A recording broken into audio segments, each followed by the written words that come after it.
What's going on, everyone? Welcome back to another episode of Bucci Radio, 8 major steps to growing your social media in order to create or expand your business.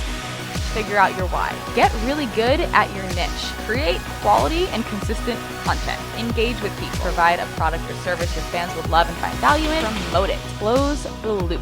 Give.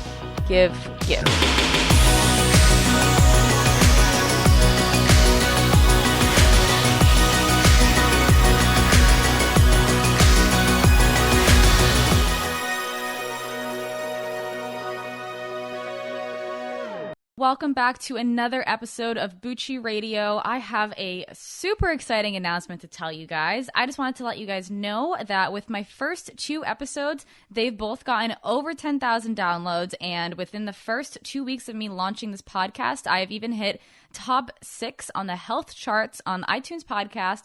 And I've also stayed between the top 10 to 15, even 20, closer to the days where I released the podcast. And that's all because of you guys and your incredible support. I've gotten so many messages on Twitter, on Snapchat, Instagram, YouTube, and across all my social media platforms of people that are so excited about the podcast, people that are just truly interested in getting inspired, learning more. And the people that come listen to the podcast are those that are critical thinkers, those that are trying to better themselves. So that's you guys. You guys are here for that purpose. And that just makes me so excited. And that's like the number one reason why I wanted to start this podcast, is because the audience in podcasting is just a group of go-getters. It's a group of people that just want to be better, and they want to learn, and they want to immerse themselves in knowledge and in inspiration and in motivation in order to do that for their own lives. So I just truly wanted to thank you guys from the bottom of my heart for all the support on this podcast, on this project, on everything that I'm doing. I truly appreciate you guys so much. And there's not one tweet, comment, message, Snapchat, none of that goes unnoticed. I just want to let you guys know that I try to respond back to as many people as possible, but sometimes people slip through the cracks and there's a lot going on. But I do want to let you guys know that if you're listening, I appreciate you so much. So if you guys are here on the podcast, you're likely also interested in the content and the information and what I provide in my email list. So what I'm trying to do in my email list is to create a community of people kind of like here, but where I can talk to you about new offers, new tips, give you guys free workouts. That's some of the things that I've done so far in my email list, and I'm super excited about the community that I'm building over there. So if you guys are interested in listening to the podcast, you're also likely interested in what I have going on the email list. So make sure you guys head to my website if you guys are interested in that. I'd love to have you join. And without further ado, I am going to begin this podcast and address the topic of the podcast, 8 major steps to growing your social media in order to create or expand your business. But before I start talking about the 8 major steps, I wanted to talk a little bit about what the point of social media is. Like, when you're just starting out or you don't have a business, even if you do have a business, what's the point of you utilizing social media? What is the point? When do you know from going to posting pictures of you and your friends because it's fun to share to posting with a purpose? How do you know when to transition from doing one thing to another? Well, the answer really is just when you know what your purpose is. I remember when I first got started using social media, a lot of people ridiculed me for being narcissistic and just wanting attention, and they thought like that's the reason that I was posting so much on social media. More likes, more attention. People thought that I was doing it for all the wrong reasons, and it was definitely really frustrating because for me, it was more about the comment section. So I wanted to post because I was excited to share this fun knowledge and information that I had, this newfound hobby and passion of mine, which was fitness. I was just so excited about it that I wanted to post about it. And within the comment section, I would start getting things like, wow, this was so helpful. And over time, it turned into, you've changed the way I live my life. You've changed the way that I think about food. You've changed my relationship with fitness. You've really just changed the way I think. And I think more positively now because of the way that you explain things. And that is just I loved the way I felt when people commented that. And I still do to this day. It literally never gets old. And that's why it was really frustrating to me when people were first talking about utilizing social media. But I guess they just truly didn't understand the purpose behind it. So subconsciously, I was figuring out my purpose. So I kept posting and not realizing that my purpose, now I realize, was to continue to make an impact day in and day out. I just loved that feeling. Like it lit my soul up, it ignited my fire, and it just like made me feel like I knew why I was put on this earth. Like that is why I was here. That is why I was born. That's what my purpose is in life. I found that people were listening to what I had to say. They were hearing me. They were connecting to the words that I wrote in my post. They were connecting to the things that I said on YouTube. They were just connecting so strongly. And here I am now with hundreds and thousands of people that watch my every single move. When I first started, I did not have all the knowledge and information that I'm about to give you right now. I honestly, when I first started, I was just winging it. I was just seeing what worked, seeing what didn't work. I was hyper aware of how people were going to respond to what I was putting out there. And I just kept focusing on the people, focusing on the feedback, focusing on what people were saying about what I was doing and how I was posting and how I was writing things. And I just paid so close attention that I was just kind of like subconsciously tweaking what I did in order to be better. The things I'm about to tell you that is information that I have to give and advice that I have to share. These are things that I started out doing subconsciously. So I was doing pretty much everything right. I just had no idea. Kevin Kelly's theory of 1,000 true fans. So it's an article that a man named Kevin Kelly, he wrote it. I think it was back in 2008. And he wrote that there's a theory that if you have 1,000 true fans, and personally, I hate the word fans. I don't like ever calling the people that follow me or subscribe to me my fans, but it is a word that helps explain this concept. 1,000 true fans that stay loyal to you will help you build a long-lasting, sustainable business or movement on their backing. So fans are people that will purchase what you're selling, purchase your service, purchase your product because they trust you, they see your mission, they value your words, they just really connect to what you're saying and to what you're doing. These fans, subscribers, followers, whatever you want to call them, will tell people about you, and they'll want to stay connected to you all the time, and they'll want to share out your content, and they'll want to just talk to everybody about you, and they'll want to stay connected with you, make sure they check up on what you're doing, they'll watch all your videos, they'll follow you on all your social media platforms just because they connect to you so strongly, whether you're a source of inspiration for them, whether you're a source of entertainment for them. There's a reason why they follow you so strongly. For me, thousands of people have purchased my nutritional ebook because I've continuously provided free information about macronutrients, about nutrition, all across my social media platforms over the last few years. So because I was posting so much information, people understood like, wow, Amanda, you are a trustworthy source of information. What you're saying makes sense. What you're saying is backed by science. I appreciate you sharing your knowledge and information for free on your social media platforms. It's really helping me. And for those people that can afford it and who wanted to learn more, they would purchase what I'm selling because they understand that I was a trustworthy source of information. I've been connecting to people since day one. My mission has always been to help and to serve. So if someone had a question, I would absolutely respond to it. Actually, I would respond to every single comment. Every single comment. I responded to every single person's comment, whether it was just like, you look really pretty, and I would say thank you directly back to them. Something like kind of arbitrary like that. I would respond back to every single comment until I hit about 70,000 Instagram followers. And then I started to feel like saying thank you to everybody individually wasn't super time effective, and it also came off a little bit fake to me, I think, just responding back to everybody, thank you. I didn't really realize there was a more efficient way to do that. I started doing it in groups of people where I would group everybody together in like a group of 10. I would tag 10 people who said something to me, and I would say thank you back to them. But regardless, I just made it a huge point to say thank you to those people who were supporting me. Of course, like I said, I slowed down on saying thank you to everybody, but I didn't ever fully stop. I still try to say a big thank you to everybody when I can, like I did at the beginning of this podcast. I still have people that watch my Snapchat. There's about 20,000 people that watch my Snapchat. I actually leave it open, as terrifying as that may sound to some of you. I leave it open so I can interact with those people that have questions. So I also leave my Twitter able to respond to people, so people see me tweeting back constantly, responding back to people's questions, saying thank you, stuff like that. I also make it a point to like people's comments, and it just helps people feel recognized and supported by me. Looking back, I did this because I wanted to, and I felt like those who supported me absolutely deserved it, and this is still relevant and true today. It was before that I was aware that doing these types of things, the small yet imperative steps that you're supposed to take when building a business, was what will put you over the edge in order to build a sustainable personal brand over social media. At the end of the day, people just aren't going to follow and connect to you because you're nice. However, that is only part of the big equation. Essentially, what you have to do to create a loyal fan base, those 1,000 true fans, like I said, fans is not my favorite word, but let's just go ahead and use it. In order to create those true fans, you have to essentially be unique. You have to be valuable. You have to be personable. You have to be relatable.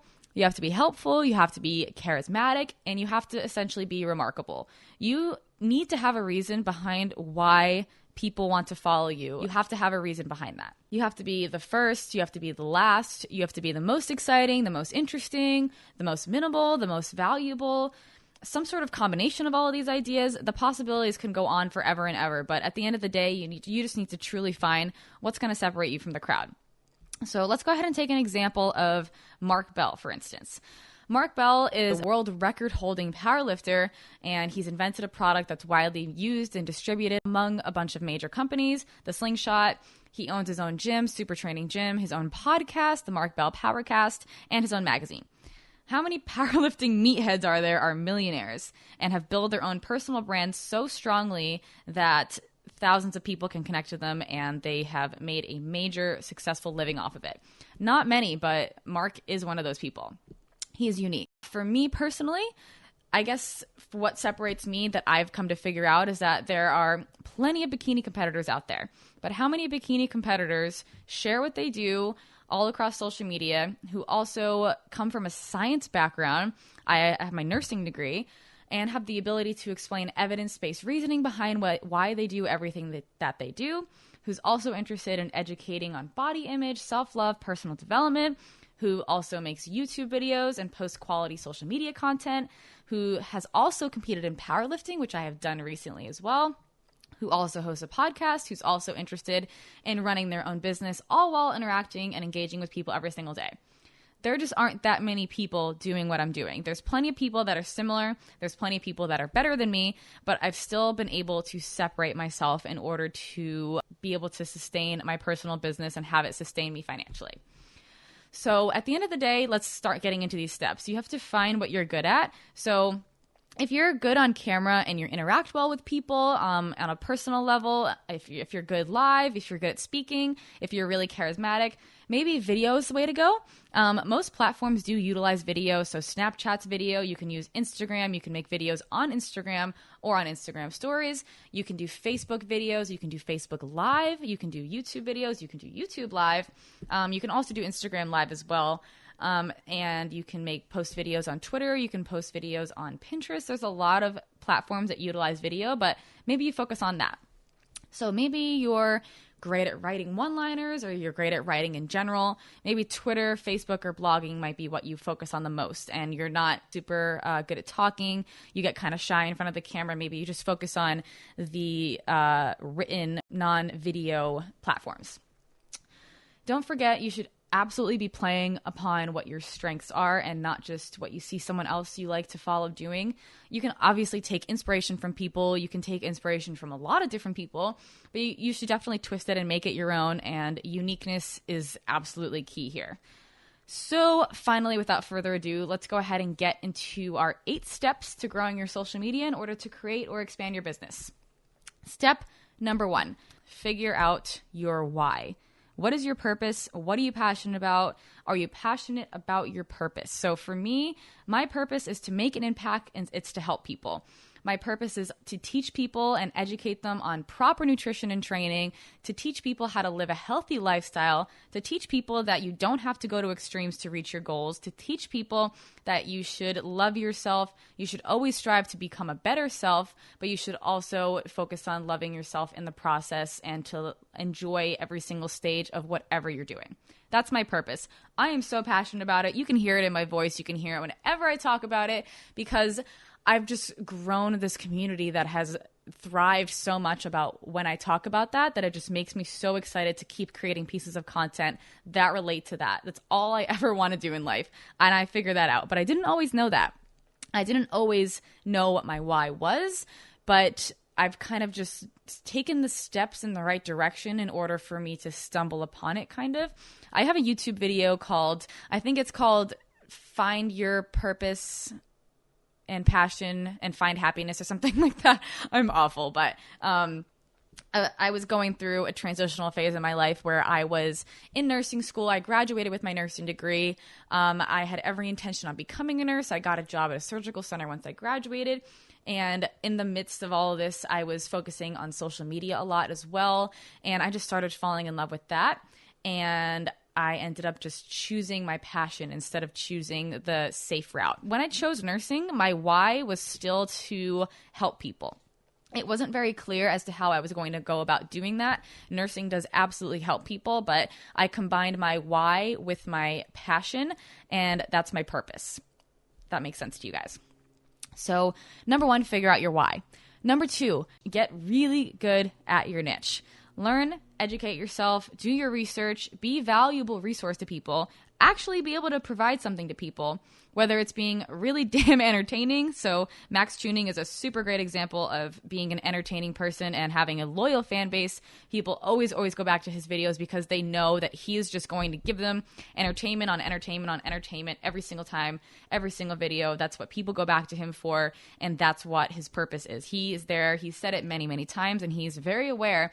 He wants to entertain people. He loves making videos, and that's his purpose. Or it's to be really damn smart and knowledgeable. Lane Norton is a great example. He has gotten his PhD. He spent so much time showing people how much information he knows and how much information that he has, that he's kind of like a go-to guy when it comes to finding the answer to something that you may not know about. So number 1, figure out your why. Number 2, get really good at your niche. Number 3, create quality and consistent content. Say that 5 times fast. Create quality and consistent content. Wherever you choose to put your content, try to have the content be as high quality as possible. So some examples of this are to get some professional photos taken of yourself, maybe get a better camera, maybe get an iPhone 7 Plus because those are really good cameras. You can also vlog on an iPhone 7 Plus, so an iPhone or an iPhone 6S or an iPhone 6 as well. iPhones in general do shoot in 1080p, which is a really high quality. I'm still super noob at like video terminology and stuff like that, but 1080p is like a high quality video, but an iPhone 7 is still plenty good to vlog on. Just get started. And things that you can do on Instagram, say, are just have a better quality photo or edit the photo in order for it to pop a little bit more, because those images and those high quality pieces of content, those are going to be your marketing. So if people don't click on you, you'll never get exposure. So you want people to have a good reason to click. Maybe your reason to click is a picture of your butt, but that's not a good reason for people to stay, and we will talk about that in a little bit. So again, getting people to click is essentially just having higher quality content, whether it be a really good photo, whether it be a really aesthetically pleasing looking photo, whether that be something that's really valuable on YouTube, whether it be really good YouTube editing, whether it be your personality just shining through with your videos, whether it be your personality shining through with your blog writing, something that's really high quality. And then the second connector to your number 3, create quality and consistent content, is the consistency. Consistency is probably like my number 1 or number 2 biggest thing that has helped me grow my social media. With algorithms on social media, whether it be Instagram, YouTube, Facebook, they want creators that are consistent, and they will purposely put the content out there that is consistently being put up. So especially with YouTube, they are very aware at when people are putting videos up once a week, every few weeks. They just won't put your content within the search and suggested tabs. But for me, when I was putting out videos 5 times a week, and currently I'm putting out videos every other day, YouTube is very aware that I'm super consistent. People constantly go back and click on the videos, but my videos do show up in the search or suggested videos far more often than someone who uploads kind of sporadically. So in terms of Instagram, I think I remember before I hit 100,000 Instagram followers, I was posting to Instagram 1 to 2 or 3 times a day minimum. I probably wouldn't post more than 4 times a day unless I like really wanted to, but being consistent just helps remind people like, hey, I'm here. So when you go on Facebook and you see an ad for your favorite clothing company, it's just a reminder like, hey, I exist. Hey, like my stuff. Hey, follow me. Hey, I have really good quality content. Hey, I'm bringing you another piece of valuable content. Hey, go like this. It just reminds people that you're there. So being consistent is huge for your audience to know that like you always have something that they can go back to. And then it also helps the app or whatever social media platform be aware that like this person is being consistent. So I'm going to put them in the algorithm a little bit more frequently than someone who isn't. Okay, so number 1, figure out your why. Number 2, get really good at your niche. Number 3, create quality and consistent content. Number 4, engage with people. So this number 4 is huge. I'm going to say that about every single thing, but this number 4, engaging with people, is huge. When people come to your page and they ask you a question, you are not above them to not respond. You cannot say, I'm too busy to respond back to someone's comment, but they can follow me, and if they don't want to follow me for me not responding, like, you cannot just say that you're above people, honestly. I specifically remember for quite some time, I think I had, like I told you guys before, I was engaging with people. I still engage with people super often, but just make sure you're commenting back to the people that support your page, guys.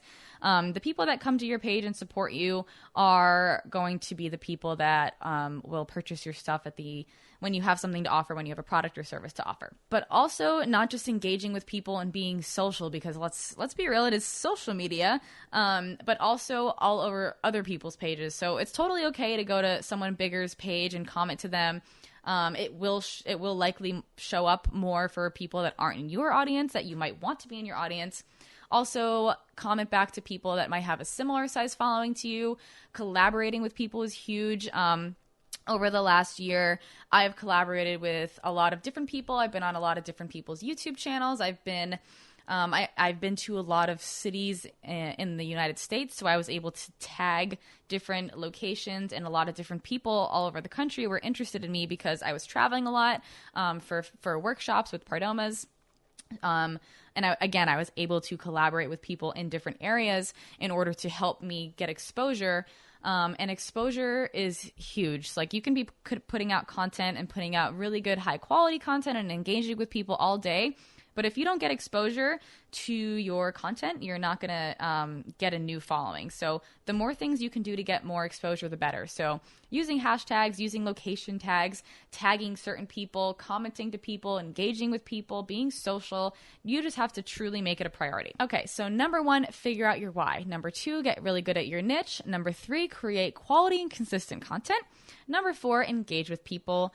Number 5, provide a service or product that your fans will love and find value in. So if you want your bank account to grow at the end of the day, your social media growth and your follower count isn't going to equate to a bank account increase.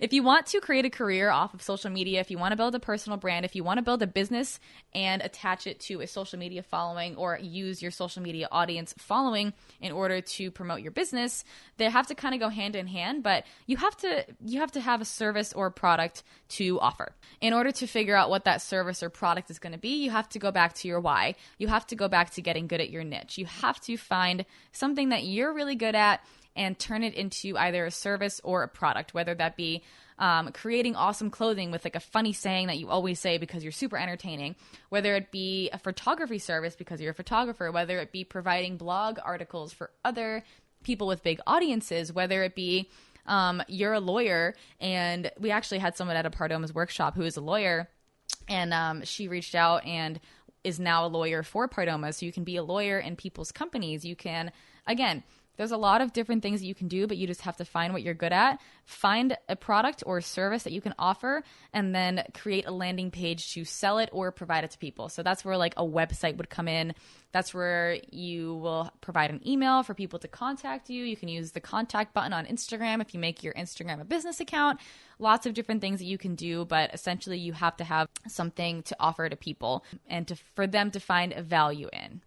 And things that they will find value in, again, have to go back to your why and have to go back to what you want to provide to people. So for me personally, I started off doing a coaching business, again, because I was really into the educational stuff. I wanted to help people, so I started an online coaching business. Other things that you can do to create an income options are sponsorships.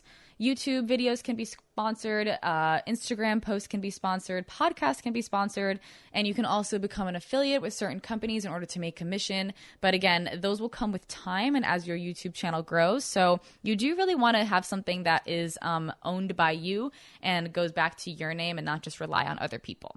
So let's go back again to number 1, figure out your why. Number 2, get good at your niche. Number 3, create quality and consistent content. Number 4, engage with people. Number 5, provide a product or service your fans will love and find value in. Number 6, promote it. So this is a big thing here. You can create a product that fans will love and find value in, but if you're not promoting it, no one's going to go get it. So there's different ways you can promote it. Obviously, using your social medias, that's going to be your number 1 way of promoting things if that's what you're trying to do. You can use your blog posts. You can create an email list in order to promote things because the people that subscribe to your email list will be people that are super interested in you. So you can promote it there. You can promote it on Facebook, Pinterest, and Twitter. Those 3 platforms have clickable links that you can just click directly from the piece of content. So on Instagram, there's no way, this might change in the future, but Facebook, Pinterest, and Twitter, those all have clickable links. And Instagram, you can't go to your post and click a link directly from the post. You have to tell people, go to the link in my bio, because again, it could change, but that's how Instagram works right now, because Instagram does want you to stay within the app. Most apps do, but Facebook, Pinterest, and Twitter allow you to put links directly into your post. With YouTube, you can tell people that the link will be in the description box, but again, it's kind of the same thing as Instagram where people have to go do that next step. You can also do Facebook groups that are within your niche. So personally, I would probably find, like, if it fits your macros, Facebook group that has thousands and thousands of people in the Facebook group, and post either a blog article, something people find value in, and then attach it to something that I'm selling. So that's like a lead magnet, and that is a way to get people interested and a way to promote what you're selling. Instagram stories and Snapchat is also a really good way for affiliate stuff and to send people to links. I know that Instagram, you can now in your Instagram stories, again, this might change as time goes on, but in your Instagram stories, you're able to tag the company that you're working with. I do it all the time. You guys see me tag PE Science or Bite Meals or Barbell Brigade or something like that, and then it'll take you directly to their page. So anything that you can do to promote it, there's lots of different ways to do that, but I might even make a different podcast on that topic. Let's go back up to number 1, figure out your why. Number 2, get good at your niche. Number 3, create quality and consistent content. Number 4, engage with people. Number 5, provide a service or product that your fans will love and find value in. Number 6, promote it. And number 7, close the loop. This is huge. If you're not following up with people, if you're not getting feedback for your content, product, or service, if you're not asking your audience how you can do better, if you're not asking them what they need and what you can provide and asking them questions, then it's not closing the loop. So you're not telling people what you're doing better. You're not finishing that promotion, or you're not showing people like, hey, I made this product and I made this service and this is how it impacted the world. You have to close the loop and just make people see, like, yes, what you're doing is impacting, and show them like how what you're doing is making an impact on the world. So closing the loop is huge. Okay, so let's recap 1 through 7. Number 1, figure out your why. Number 2, get really good at your niche. Number 3, create quality and consistent content. Number 4, engage with people. Number 5, provide a service or product that your fans will love and find value in. Number 6, promote it. Number 7, close the loop. And the last one, number 8, give, give, give. If you can't do what you're doing right now for free, you need to reevaluate what you're doing. Provide information for free. Do not withhold everything that you are learning just so people can buy it. Don't make it this big secret that you have that people can only get if you buy, because that just comes off really sketchy. It comes off really salesy. It doesn't promote trust in your following, for your following to trust you. It just makes you look kind of salesy. It makes you look kind of sketchy. And then if they get it and they're disappointed, they're like, screw this person. And then your reputation just kind of like goes down the drain. So if you can't do what you're doing for free, you're not passionate about it. I'll say that right now. So just make sure that you're doing what you love. I would make videos all the time, even if I wasn't getting paid for it. I would help people all the time, even if I wasn't getting paid for it. I actually did do that for plenty of time without getting paid for it. Same thing with YouTube, same thing with Instagram. I was doing everything part-time and just like hustling and grinding while I had another job, because there was an entire year that went by that I was doing all of this but without getting any monetary income coming from it, because I just enjoyed it so much and I loved the community of people that I was connecting with. So go ahead and recap the 8 things one last time, just in case y'all forgot me saying them 8 times. Number 1, figure out your why. Number 2, get really good at your niche. Number 3, create quality and consistent content. Number 4, engage with people. Number 5, provide a service or product that your fans will love and find value in. Number 6, promote it. Number 7, close the loop. And number 8, give. So be intentional, have a purpose, know that purpose, and do everything you can to portray that to your platforms. So if you guys enjoyed this podcast, I appreciate you guys so much for listening. Make sure you guys give me a review. I appreciate literally everybody that gave me a review. I read them all. Thank you guys so much. It means the absolute world to me that you guys are connecting so much to the podcast, and I really just love doing them. And this is a project that I'm so excited about. Like I said before, thank you so much. I will say it 1,000 times over again. Make sure you're subscribed to my YouTube channel, following me on Instagram at Amanda Bucci Fit, subscribe to my newsletter at amanda-bucci.com. You can sign up for it there. And I think that's going to be all I have for you guys for this episode. So thank you guys so much. Next week's episode will be an interview, and I will catch you guys there.